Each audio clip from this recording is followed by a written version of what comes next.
Gloria al Señor Jesús. Les saludo a todos en el nombre del Señor Jesús.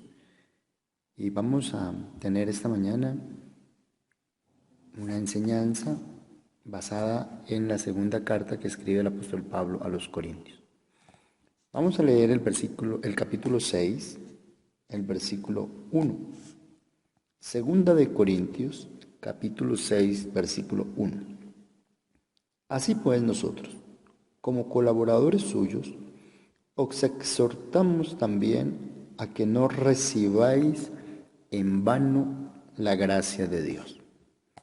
Otra vez. Así pues, nosotros como colaboradores suyos, os exhortamos también a que no recibáis en vano la gracia de Dios.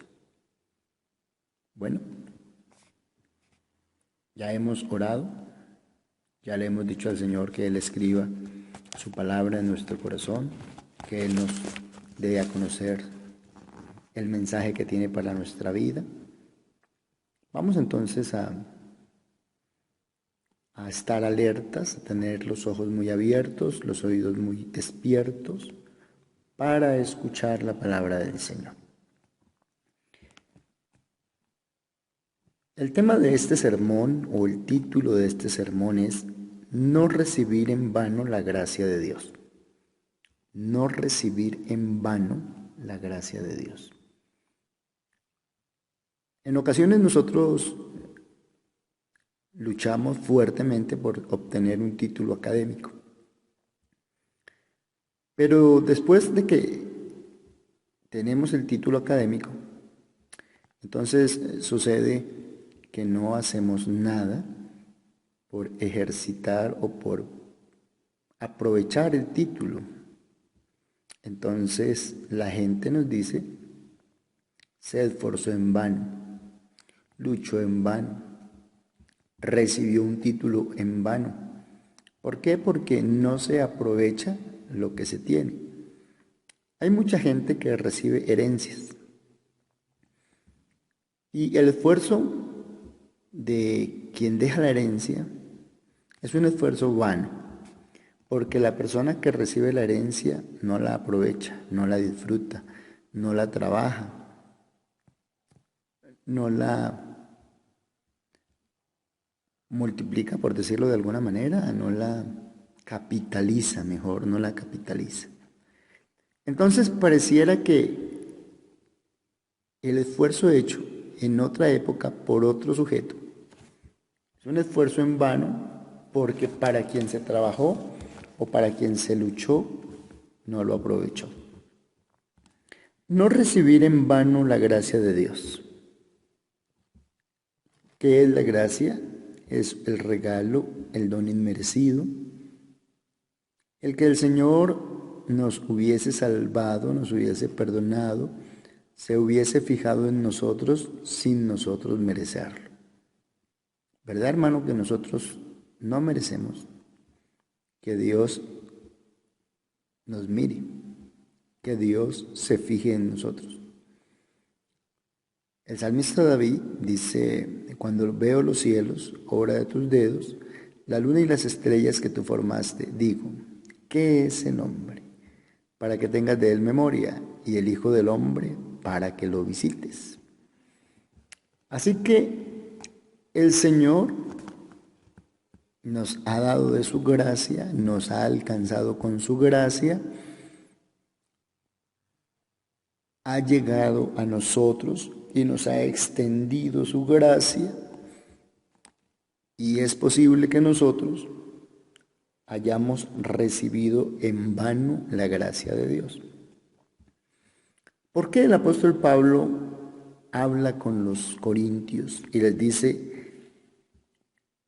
nosotros como colaboradores suyos os exhortamos, os animamos también a que no recibáis en vano la gracia de Dios? Con la gracia de Dios viene la protección de Dios, el sustento de Dios. Con la gracia de Dios viene la salvación que Dios tiene para con nosotros. Pero el sacrificio de Cristo en la cruz del Calvario, a veces nosotros lo hacemos ver vano o hacemos que sea vano. Es decir, que recibimos en vano la gracia de Dios. ¿Por qué hacemos ver como vano, como de poca utilidad el sacrificio de Dios?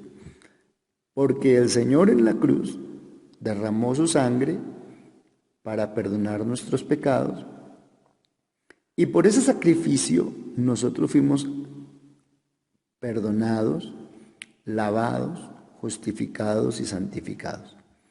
Pero cuando nosotros ya hemos sido limpios y volvemos al pecado, entonces recibimos en vano el perdón de nuestros pecados.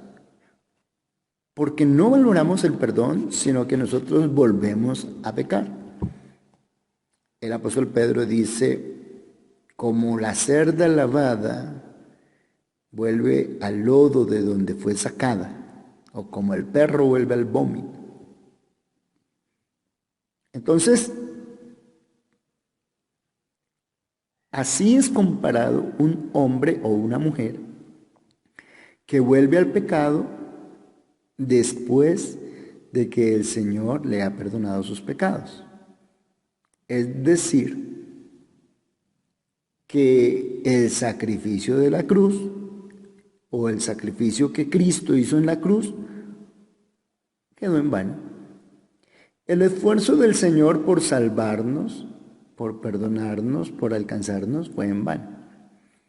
Yo quiero que usted medite bastante en lo que Dios ha hecho por usted. Mire, Dios ha enviado no solamente un hombre, no solamente una familia.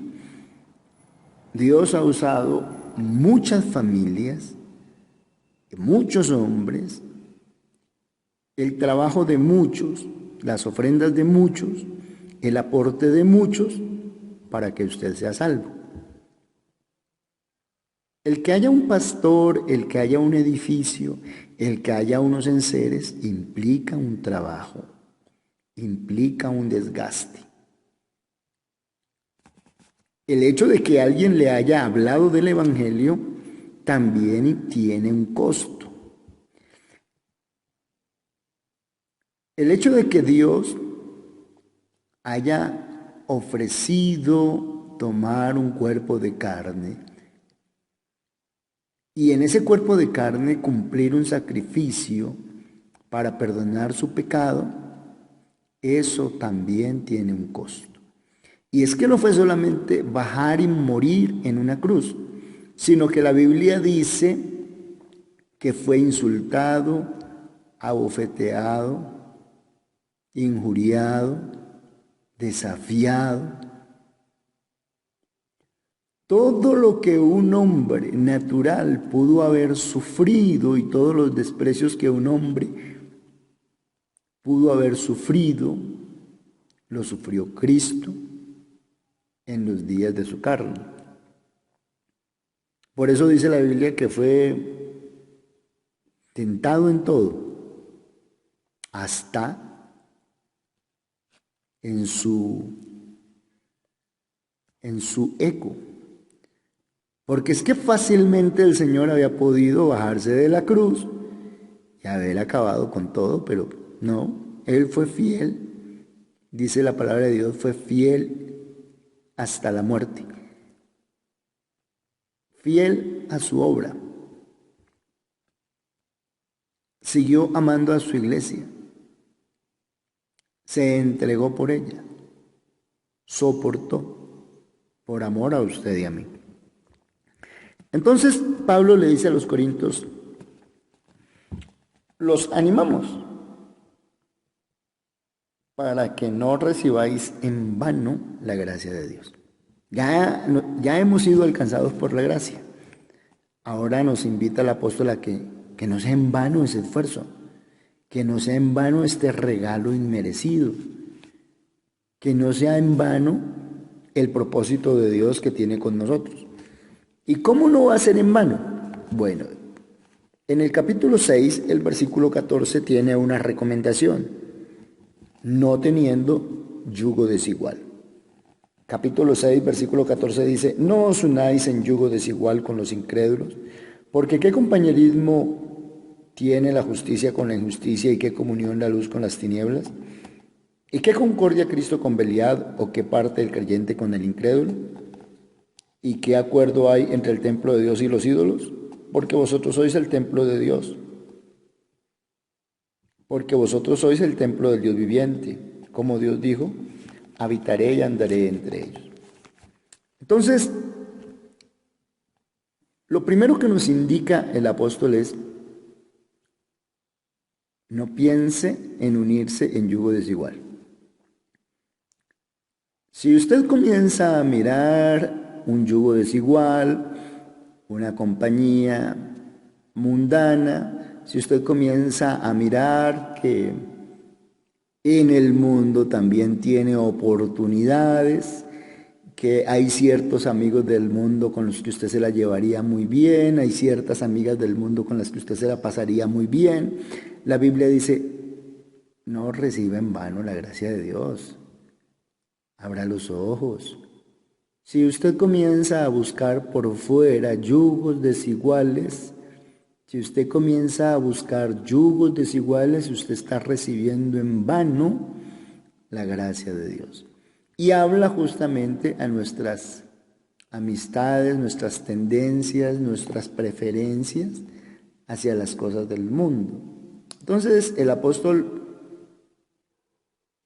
nos da una señal de alerta. Yo no diría que una prohibición, porque las prohibiciones tienen una señal de autoridad, una restricción, y generalmente las prohibiciones tienen una consecuencia directa por el que las prohíbe.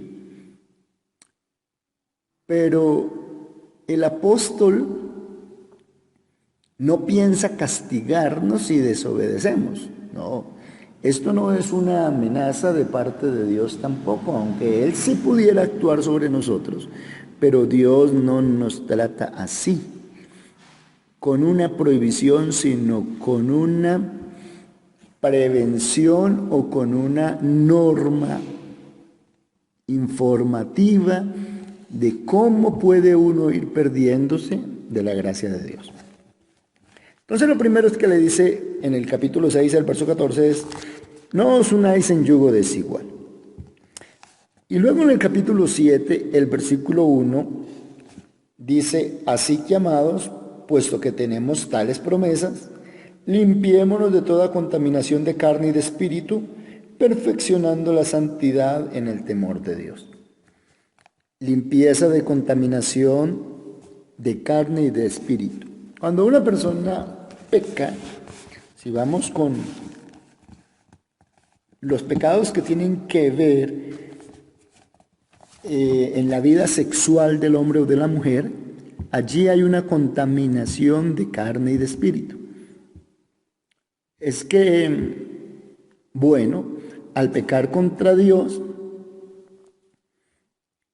se contamina su espíritu por la desobediencia, pero al incurrir en un acto sexual no permitido o no avalado o que no está dentro del matrimonio, hay una contaminación de carne. ¿Por qué? Porque se generan también unos vínculos emocionales con la persona. Entonces, Pablo le decía también a los corintios que el que se une con una ramera, un cuerpo es con ella. Eso implica que hay una contaminación de carne.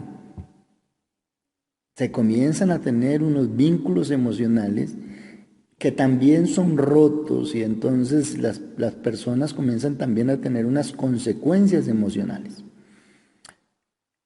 Entonces el apóstol, invitándonos para no recibir en vano la gracia de Dios, nos habla acerca de la limpieza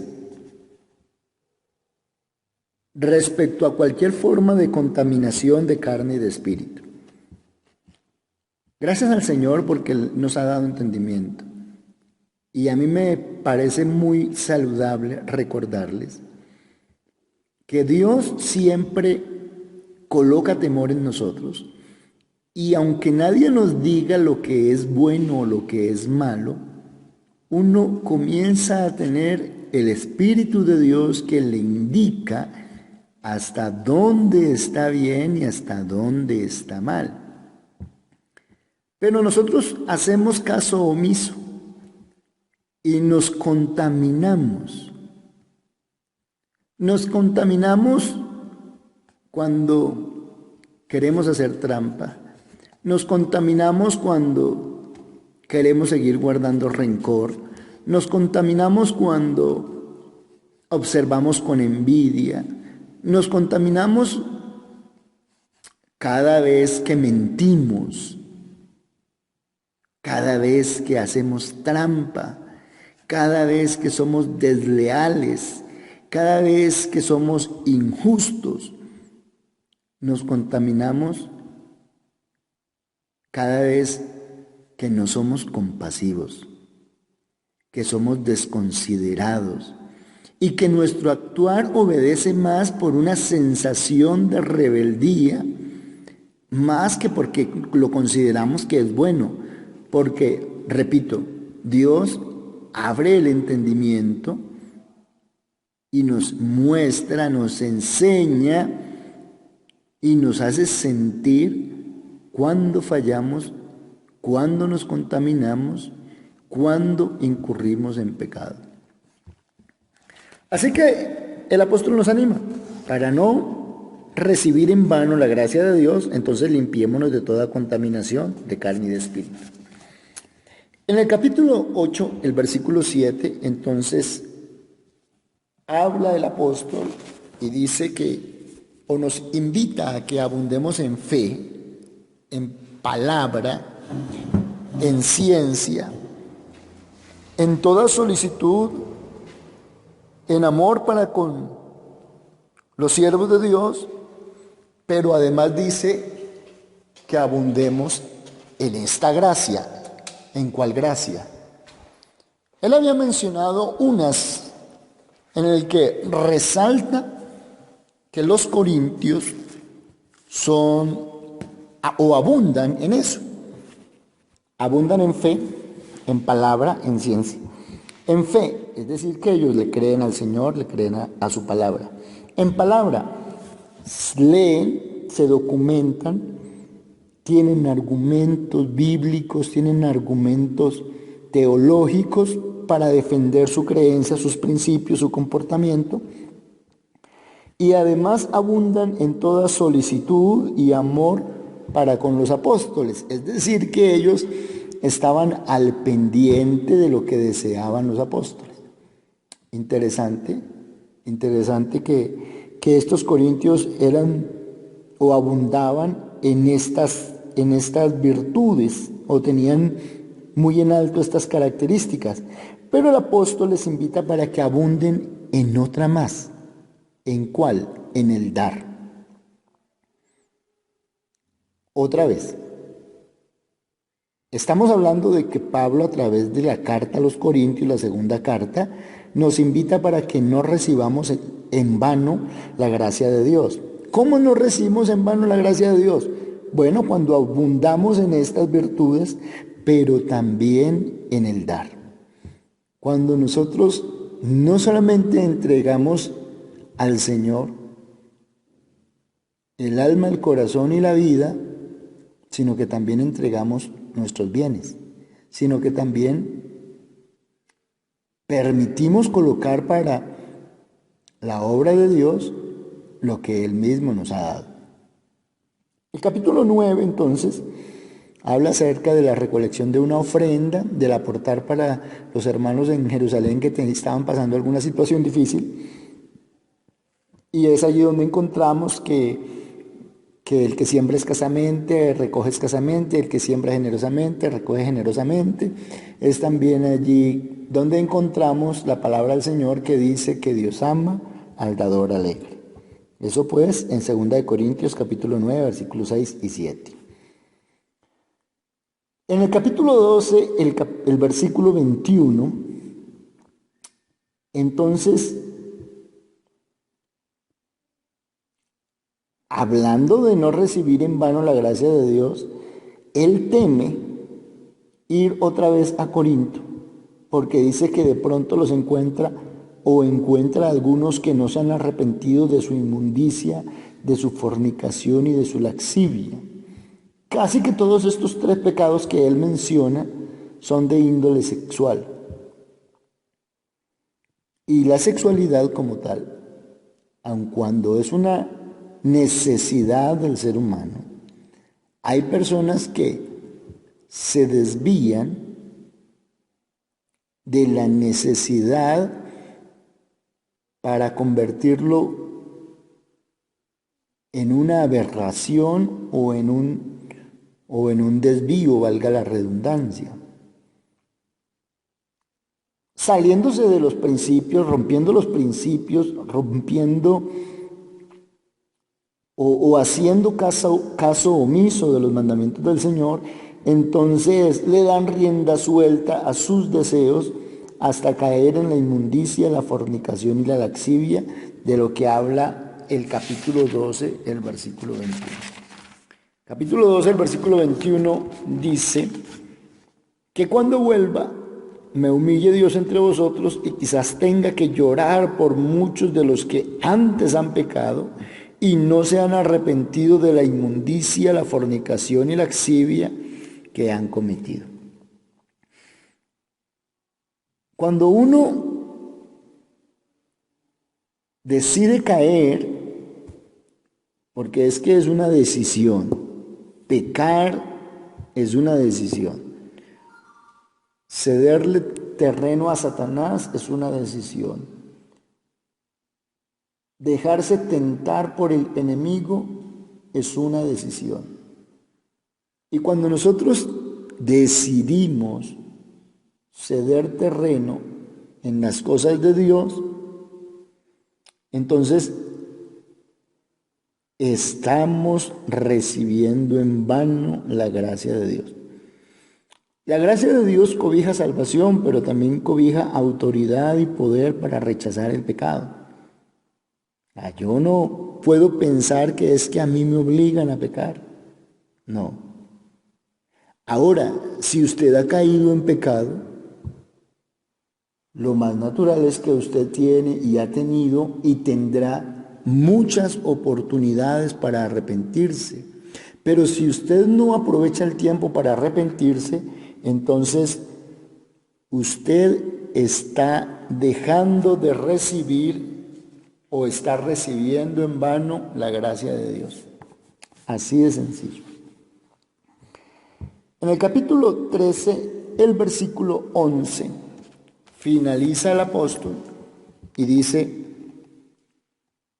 por lo demás, hermanos, tened gozo, perfeccionaos, consolaos, sed de un mismo sentir y vivid en paz. Y el Dios de paz y de amor estará con vosotros.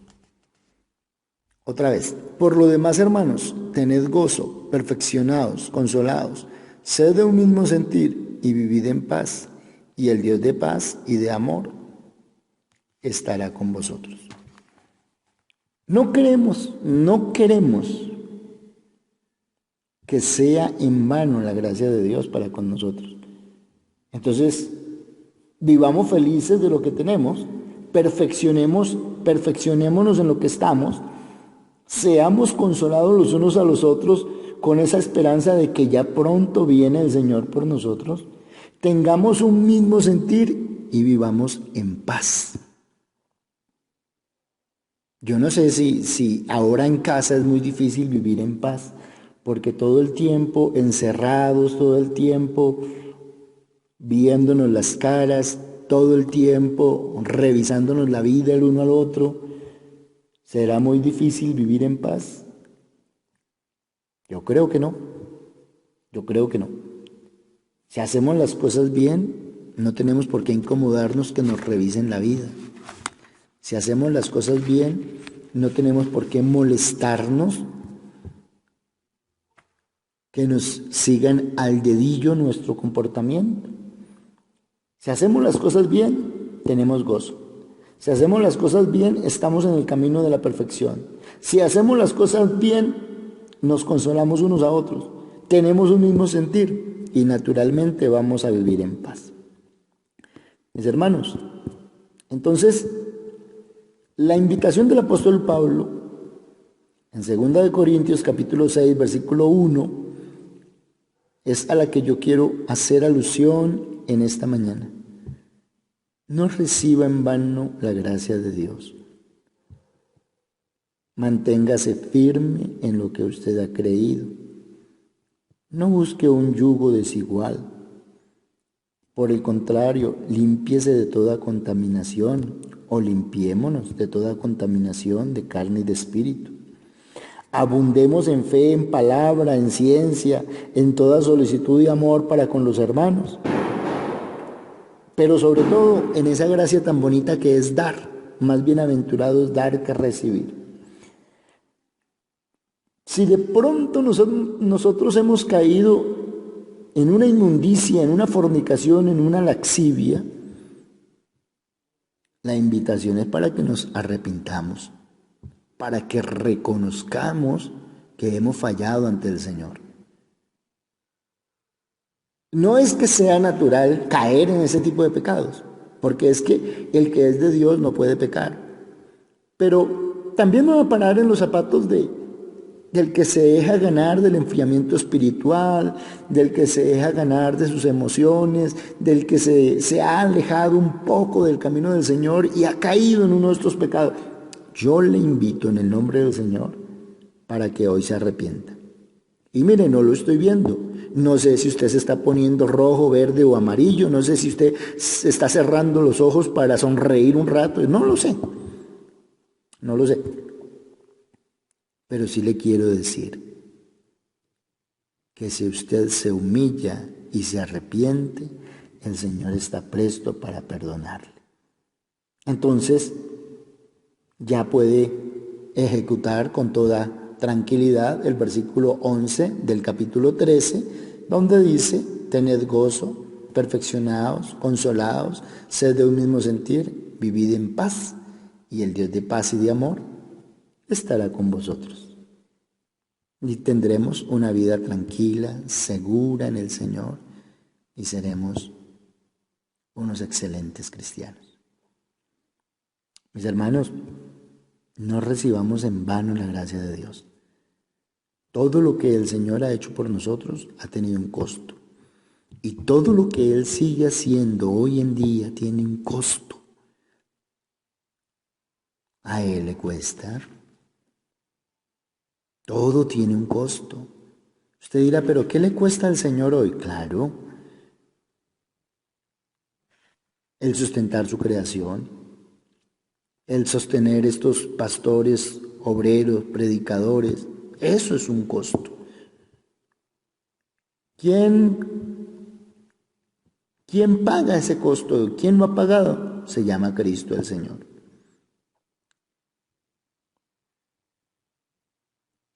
Él no quiere que ninguno perezca. Él quiere que todos lleguemos al arrepentimiento. Él quiere que nosotros andemos en vida nueva. Hermano, no reciba en vano la gracia de Dios. Dele el valor a esto que Dios le ha otorgado, a esa limpieza que Dios ha efectuado en usted. Ya usted no piensa como antes, ya usted no se siente el mismo pecador de antes. No trate otra vez de volver al pecado, no lo intente siquiera. No se duerma espiritualmente, no se aleje de las cosas de Dios, no deje de buscar al Señor en oración, no deje de buscar al Señor y de escuchar su palabra mediante la lectura cotidiana. No deje de hablar de Cristo, no se aleje del Señor, no permita que su vida se enfríe espiritualmente.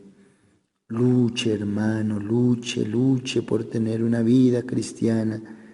Luche por sostenerse, por mantenerse con una vida recta y agradable delante de Dios.